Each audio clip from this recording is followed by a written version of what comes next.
Noches con todos los presentes. Los saluda Alexandre Andía Ramos y esta noche yo seré su moderador. En esta oportunidad llevaremos a cabo un panel de discusión y trataremos un tema bastante delicado, sobre todo por los estigmas y la discriminación que conlleva en esta sociedad.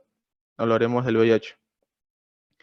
Contaremos con la participación de la psicóloga Brisa Flores Manrique, el analista político Cristian Flores Manrique, la economista Yasmín García Vega y la médico Yajaira Mendoza Ñañez. Y bueno, no podemos empezar sin antes hablar brevemente sobre el tema en general. Este panel tiene como propósito reflexionar sobre la situación de estigma y discriminación que afecta a personas con VIH-Sida. Esto constituye una vulneración a los derechos fundamentales de estas personas y una barrera en el avance hacia la eliminación de la enfermedad, ya que estudios realizados en diferentes países dan cuenta que las personas en esta condición se sienten discriminadas por la sociedad y por los profesionales de la salud. Este es uno de los aspectos que ha dificultado el acceso al tratamiento, su adhesión y educación para el cambio de conducta en los grupos de riesgo. Para terminar la introducción, recuerden que a cada uno de los panelistas se le realizará 2 preguntas y también tendrá 2 minutos como máximo para cada respuesta. Empecemos. Pregunta para la médico. ¿El VIH solo se adquiere las personas homosexuales? Sí es cierto que el alto porcentaje de los hombres gay y bisexuales que son seropositivos significa que como grupo tienen un mayor riesgo de exposición al VIH, pero el VIH lo puede tener un hombre o una mujer. Otro factor que podría también colocar a los hombres gays y bisexuales en riesgo de contraer la infección del VIH es la homofobia, el estigma y discriminación. Las actitudes negativas acerca de la homosexualidad podrían desanimar a los hombres gay y bisexuales de hacerse la prueba del VIH y de buscar atención médica para prevenir y tratar el VIH. Gracias. Pregunta para el economista. ¿Cómo afectó el VIH a la economía? De acuerdo con el reporte, la epidemia del VIH-Sida afecta a la economía de diversas formas. Disminuye o revierte el crecimiento de la oferta laboral. Los ahorros e inversiones de las familias se reducen por los gastos de salud. Esto resulta en el descuido de educación, salud y nutrición de los hijos, afectando sus respectivas de crecimiento. Afecta la inversión del gobierno, pues su enfoque en gastos de salud y descuida la asignación de recursos para infraestructura y capital humano. Profundiza la pobreza en los países más afectados al decreador de la tasa de crecimiento del ingreso de capital. Gracias por su respuesta. Ahora una pregunta para la psicóloga. ¿Cómo impacta el diagnóstico del VIH-Sida en las personas?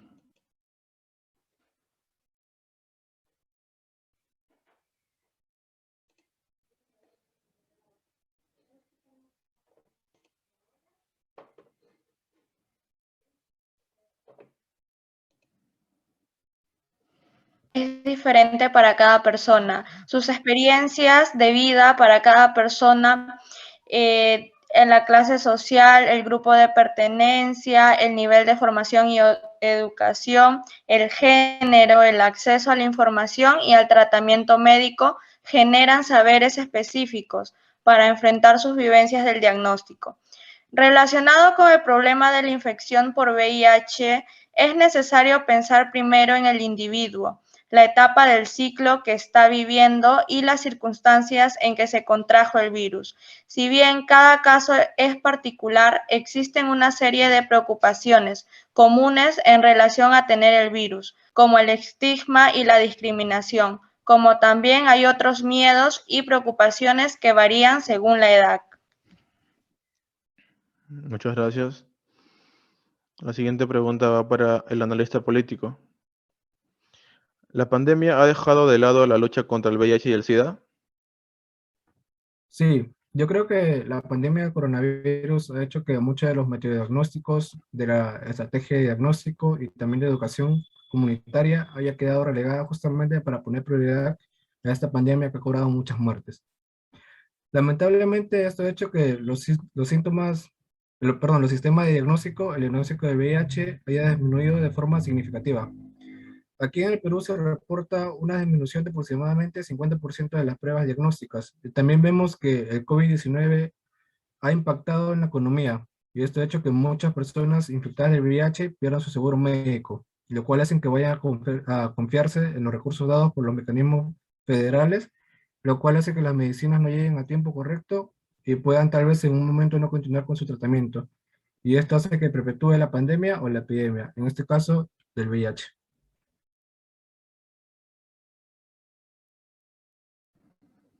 Gracias. Ahora vamos con la siguiente ronda de preguntas. Volvemos a comenzar con la médico. ¿La manipulación de alimentos por parte de una persona con VIH es de alto riesgo? De forma concreta, el VIH no es una enfermedad transmitible a través de los alimentos, por lo que las profesiones relacionadas con la manipulación de alimentos no supone un riesgo para la transmisión del VIH a terceros, y por ello, un trabajador o una trabajadora del VIH no debería tener ninguna restricción de desarrollar estas profesiones en las empresas de alimentación u hostelería. La exclusión laboral no justificada de una persona con VIH es un hecho discriminatorio. Por ello, en el caso de que las personas responsables de una empresa o sus empleados o empleadas excluyeran a personas con VIH de funciones o puestos de trabajo relacionados con la manipulación de alimentos, al no significar esta actividad ningún riesgo ni para ellos ni para las demás personas. Muchas gracias por su respuesta. Ahora continuamos con la economista. La pregunta es, ¿cómo impactó en el ámbito social, económico y político el VIH? La infección por el VIH es una afección desalentadora para los individuos y la sociedad. La carga económica que generan los empleados portadores de la infección por el VIH es un crecimiento de preocupación para los empleadores. Según referencia de los autores de la presente revisión, que tiene como objetivo análisis de los estudios publicados para la evaluación de costos incurridos por el personal de infección por el VIH y el efecto global en la economía. En la opinión de los investigadores, existe un consenso en la literatura que la epidemia de VIH-Sida presenta efecto en la economía, relacionada esencialmente con el incremento en los seguros, beneficios de la seguridad social, baja la productividad y achicamiento de la economía y el mercado laboral. Gracias por la respuesta. Continuamos con la psicóloga. Y la pregunta es, ¿cómo son considerados las personas que tienen esta enfermedad? Pues actualmente el SIDA es una enfermedad controlable y los avances alcanzados permiten que las personas tengan una buena calidad de vida. Sin embargo, aún prevalece en la sociedad una serie de creencias en relación al VIH. Se asocia a las personas con VIH con la promiscuidad, la marginalidad, el consumo de sustancias y la homosexualidad en el caso de los varones. Si consideramos la salud como el estado de completo bienestar físico, mental y social, y no solamente como la ausencia de afecciones o enfermedad, el tratamiento de las personas con VIH debe darse en un marco de salud integral, incluyendo no solo el tratamiento médico, sino un adecuado soporte psicológico y social. Es necesaria la realización de intervenciones multidisciplinarias y no solo desde el área biomédica. Todo esto para mejorar la calidad de vida de las personas con VIH. Muchas gracias. Y por último, tenemos la pregunta para el analista político. ¿El culpable era el homosexual? Esto se viene hablando tiempo atrás, ¿no? Donde decían que eran las 4 Hs. Era el homosexual, las personas hemofílicas, heroinómanos, haitianos, y también se hablaba de trabajadores sexuales. O sea, esta idea de que todo reside en la otredad es la que nos expulsa, es la que nos exonera, es la que eclesiástica teóricamente te diría que nos libera del pecado. Entonces, todo esto reside en otras y otros. Y claramente cuando hablamos de cualquier situación pandémica, cualquier situación que invoque derechos y más, la respuesta es colectiva. Por ejemplo, ahora que está pasando con el COVID y las vacunas. Las vacunas están quedando atrás en pocos países. Bueno, si todo el mundo no tiene acceso a una respuesta ante lo que es el COVID, el virus va a persistir. ¿Y por qué hablo de vacunas y hablo de patentes? Porque hace poco vimos cómo el hashtag en Trending Topic en distintas redes eran liberen las patentes. Bueno, las personas de VIH positiva hace muchos años que están exigiendo que no solo se liberen las patentes, sino que el sistema farmacológico, el sistema médico, el sistema farmacéutico y demás sean revisados. Que se vea la ética de la salud. ¿Cómo puede ser que las personas que estamos hablando de 40 años de SIDA, si vemos en la historia, en la línea histórica del virus, desde su aparición y demás, aparición pública, sobre todo pasaron muchos años hasta que aparecieron las medicaciones? Pasaron muchos años hasta que algún presidente habló sobre esto. ¿Por qué? Es una decisión política en ese tiempo, porque en ese momento supuestamente, ¿quiénes morían? Hemofílicos, homosexuales, haitianos, trabajadores sexuales y más. Por eso no se habló. En cambio, ahora estamos viendo, obvio, con gran alegría y esperanza, que un año y medio, hubo una respuesta al COVID que se está desarrollando. Totalmente me alegra muchísimo, pero me hace mirar atrás y pensar, ¿y por qué se tardó tanto una respuesta con respecto al VIH y SIDA? Y tiene que ver con este imaginario, como decíamos reciente, de quién lo tiene, o sea, ¿por qué lo tiene? ¿Qué sucede?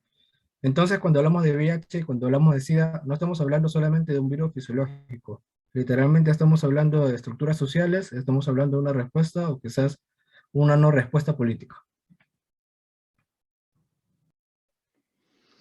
Muchas gracias. Bueno, claramente las respuestas de todos ustedes, mucho que pensar. Y sin más que agregar, les agradezco por su participación y quisiera saber si alguno de ustedes tiene algo más que decir acerca del tema.